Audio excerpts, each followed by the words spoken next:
Assalamualaikum warahmatullahi wabarakatuh. Selamat pagi anak-anak.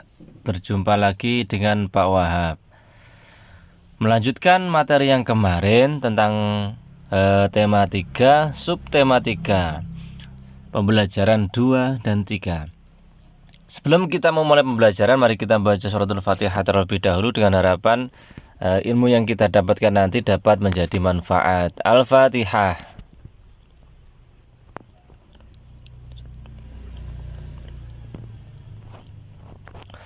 Baik anak-anakku, silakan dibuka buku paketnya halaman 132. Pembelajaran kedua. Ayo mencoba. Asiknya membuat es krim. Pernahkah kamu mencicipi es krim? Rasa es krim bermacam-macam. Es krim terasa segar jika dinikmati di siang hari yang panas. Lakukan percobaan berikut ini secara berkelompok. Alat dan bahan. 1. 2 buah kantong plastik dengan perekat atau zipper. 1 berukuran besar dan 1 lagi berukuran sedang. 2 handuk kecil atau sarung tangan. 3 300 ml krim segar atau susu atau santan. 4 2 sendok makan gula pasir. 5 6 sendok makan garam batu. 6 2 mangkok es batu berbentuk dadu. Cara membuat es krim. Campurkan susu atau santan segar dan gula ke dalam kantong plastik yang berukuran sedang. Rekatkan ujung plastik dan pastikan plastik benar-benar rapat. 2. Masukkan potongan es batu dan garam ke dalam kantong plastik besar. Kocok sebentar agar es batu dan garam tercampur. Nah, ini gambarnya ada di sampingnya ini. 3. Masukkan kantong plastik sedang yang berisi susu atau santan ke dalam kantong plastik besar yang berisi es batu dan garam. Kemudian tutup dengan rapat perekatnya pada plastik besar. 4. Kocok dan pijat-pijat kantong plastik tersebut selama 10 menit. Gunakan handuk atau sarung tangan agar tidak terlalu dingin ketika disentuh. 5. Keluarkan kantong plastik sedang, kemudian bersihkan atau lap dengan kain untuk menghilangkan garam yang menempel. 6. Buka kantong plastik tersebut dan tuang ke dalam gelas atau mangkok saji. Es krim siap dinikmati. Anak-anakku, ini proses pembuatan es krim. Nanti jika kalian ingin mencoba, silahkan dicoba di rumah. Namun jika itu memberatkan, tidak usah saja ya. Yang penting kalian sudah mengetahui cara-cara membuat es krim. Kalau di situ memang perintahnya membuat dengan kelompok ya. Jika tidak dimungkinkan silakan hanya mengamati proses pembuatannya saja. Nah, selanjutnya ayo berdiskusi. Kamu telah mempraktikkan cara membuat es krim. Sekarang diskusikan secara berkelompok. 1. Apa wujud susu atau santan di awal pembuatan es krim? 2. Apa wujud susu atau santan di akhir pembuatan es krim? 3. Sebutkan perubahan wujud yang terjadi pada pembuatan es krim. 4. Mengapa membutuhkan es batu pada pembuatan es krim? 5. Apa fungsi garam untuk pembuatan es krim?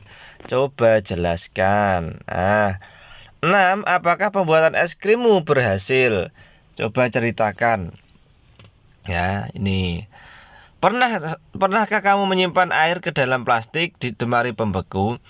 Apa yang akan terjadi dalam beberapa jam? Tentunya air akan berubah menjadi es. Meskipun kamu membuka ikatan plastik itu, ternyata es tidak akan tumpah. Mengapa demikian? Wujud air berubah dari cair menjadi padat. Perubahan wujud dari cair menjadi padat disebut membeku. Ya, kalian jika ingin mengetahui silahkan taruh air putih ke dalam freezer atau kulkas ya. Nah, nanti selama kelamaan air tersebut akan berubah menjadi padat. Perubahan bentuk cair menjadi padat itu disebut membeku. Dapatkah kamu menyebutkan contoh lain perubahan wujud dari cair menjadi padat dalam kehidupan sehari-hari? Silakan ditulis di kotak ini ya. Dicari apa saja kira-kira. Ayo mengamati. Kamu telah mengerjakan pembuatan es bersama kelompokmu.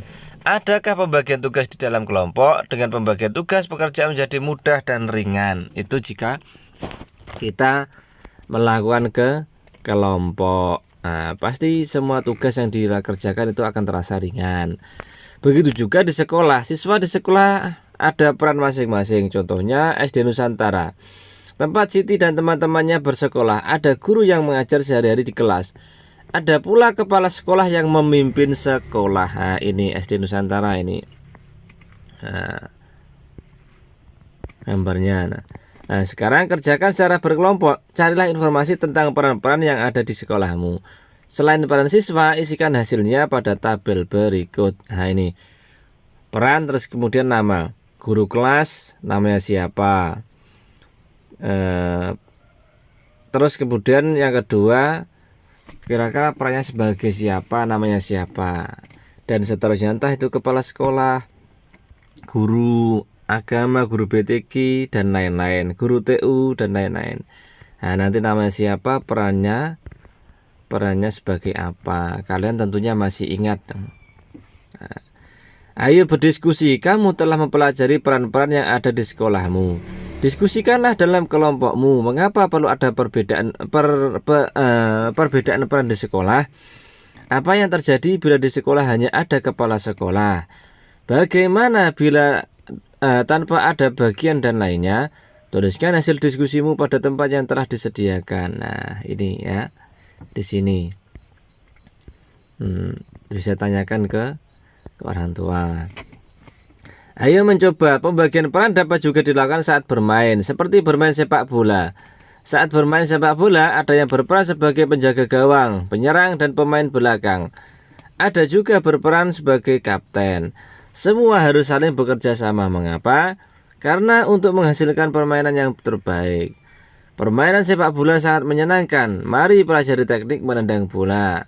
Sebelum bermain, lakukanlah pemanasan dengan membentuk lingkaran. Jika guru memberi aba-aba mencair, maka kamu harus berlari. Jika gurumu memberi aba-aba membeku, maka kamu harus segera berhenti di posisi terakhirmu. Hal ini seolah-olah membeku dan tidak boleh bergerak. Anak yang bergerak saat membeku akan dikeluarkan dari barisan. Nah, mencair gambarnya seperti ini ya, mereka berpencar. Kemudian jika membeku mereka berhenti dan tidak bergerak ya. Setelah itu berlatihlah menendang bola ke tujuan tertentu. Tendanglah bola ke tujuan yang ditentukan. Apakah kamu berhasil menendang bolamu ke tujuan tersebut? Nah, ini gambarnya. Ini gambar, macam-macam gambar menendang. Nah, buatlah dua kelompok dan berbarislah saling berhadapan. Tiap-tiap kelompok secara bergantian menendang dan menangkap bola. Untuk bermain bola ini bisa dilakukan di rumah sendiri. Mungkin anak laki-laki sering ini melakukan ini pada teman-temannya. Nah, kalian bisa mencoba teknik menendang seperti apa. Baik, lanjut. Pembelajaran ketiga. Ayo mencoba. Kemana perginya air? Pernahkah kamu mencuci baju? Atau membantu ibu cuci baju? Coba perhatikan apa yang terjadi saat baju basah dijemur di bawah terik matahari. Ternyata baju yang basah lama-kelamaan mengering. Mengapa hal ini dapat terjadi? Ayo diskusikan bersama temanmu. Ini cenderung kepada diskusi anak-anakku. Nah, jika diskusi tidak memungkinkan dengan teman, memang ya tidak memungkinkan ya. Tapi juga ada mungkin yang di sekitarnya ada teman sekelas atau sekolahan. Bisa dilakukan diskusi. Jika tidak, bisa ditanyakan kepada orang tua ataupun kakak kalian. Lakukan percobaan di bawah ini. Alat dan bahan. 1. 2 buah piring kecil. 2 air. 3 gelas ukur. Langkah percobaan. 1. Isi 2 buah piring kecil dengan air. Tiap-tiap piring diisi air sebanyak 100 ml. 2. Letakkanlah 1 piring di bawah terik matahari, 1 piring lagi dalam ruangan yang gelap. Ruangan yang tidak terkena terik matahari. Nah, ini yang terkena terik matahari, yang tidak. Biarkanlah selama 3 jam. 4. Perhatikan air dari tiap-tiap piring. Yang terkena matahari kelihatannya airnya berkurang ya. Yang ini tetap, yang tidak terkena matahari. Bertanyalah kepada gurumu tentang percobaan yang kamu lakukan. Buatlah 3 pertanyaan, temukan jawabannya melalui kegiatan diskusi bersama di kelas. Nah, ini ada 1, 2, 3 nomor. Silahkan diisi. Lanjut, ayo mengamati. Menguap. merupakan peristiwa perubahan wujud dari cair menjadi gas. Peristiwa ini disebabkan oleh pemanasan. Contoh peristiwa menguap adalah baju basah yang dijemur lama-kelamaan mengering. Air dalam baju menguap karena terkena panas matahari. Ini matahari, ini baju yang dijemur. Nah, kalau tidak percaya, coba nanti kalian mencoba menjemur baju kalian yang basah, kemudian silahkan dijemur di bawah matahari. Tidak kelamaan baju tersebut akan kering. Bagaimana dengan percobaan yang kamu lakukan? Adakah peristiwa menguap yang terjadi? Isilah jawabanmu pada tempat yang tersedia. Tuliskan hasil pengamatanmu selama percobaan berlangsung. Ini tulis di sini laporannya. Pada percobaan yang dilakukan terjadi atau tidak terjadi penguapan. Alasannya adalah kenapa? Alasannya, kamu sudah mempelajari proses perubahan wujud benda. Hubungkanlah kata yang tersedia dengan arti yang tepat. Ini ada membeku. Kira-kira yang pas apa? Menguap, mencair. Silahkan dicari di sampingnya. Dipasangkan ya. Ayo berkreasi. Matahari membantu proses penguapan yang terjadi di muka bumi. Jika tidak dengan bantuan sinar matahari, baju yang dijemur sulit mengering. Matahari mempunyai peran yang penting bagi kehidupan manusia di bumi. Keindahan matahari mengilhami seniman untuk membuat gambar dekorasi. Gambar dekorasi yang bertema matahari. Ada beberapa motif matahari di sekitar kita. Lihatlah motif di bawah ini. Ini macam-macam motif matahari. 1, 2, 3. Siapkan kertas gambar. Gambarlah matahari dengan rancangan garis-garis. Kamu dapat mencontoh pada pembelajaran sebelumnya. Buatlah komposisi warna yang indah pada karyamu. Silahkan jika kalian ingin mencoba menggambar, berkreasi yang bertema matahari, silahkan diwarna. Ayo mengamati. Ikan asin merupakan contoh makanan yang diproses melalui pengeringan. Dalam pengeringan, ikan dijemur di bawah terik matahari. Mengapa? Agar kandungan airnya menguap, ikan pun menjadi kering. Coba sebutkan makanan tradisional di daerahmu yang dibuat dengan pengeringan. Ini ada gambar ikan yang sedang dikeringkan di bawah matahari. Perhatikan gambar berikut. Dayu sedang berbelanja di pasar tradisional. Bayu melihat aneka makanan. Ini gambarnya. Dayu memberi ikan asin. Ikan asin ditimbang dengan timbangan menunjukkan berat sebagai berikut. Ini di bawah angka 2, di atas angka 3. Berat ikan asin 2 kilo 500 gram. 1 kilo sama dengan 1000 gram. Berapa gram berat ikan asin yang diberi Dayu? Berarti jika 1 kilo 1000 gram, ini ada 500 gram. Kalau 2 kilo berarti berapa gram? 2000 gram. Kemudian ditambahkan 500. Nanti ditambahkan, tinggal menambahkan. Berapa gram berat ikan asin yang diberi Dayu? Ini ada di bawahnya. 2 kilo 500 gram sama dengan 2000 gram ditambah gram. 500 gram sama dengan 2500. Ingat, jika satuannya tidak sama atau belum sama, disamakan terlebih dahulu baru dijumlahkan. Setelah berkeliling pasar, Dayu pun membeli kerupuk. Kerupuk juga makanya proses dengan cara dikeringkan. Ini.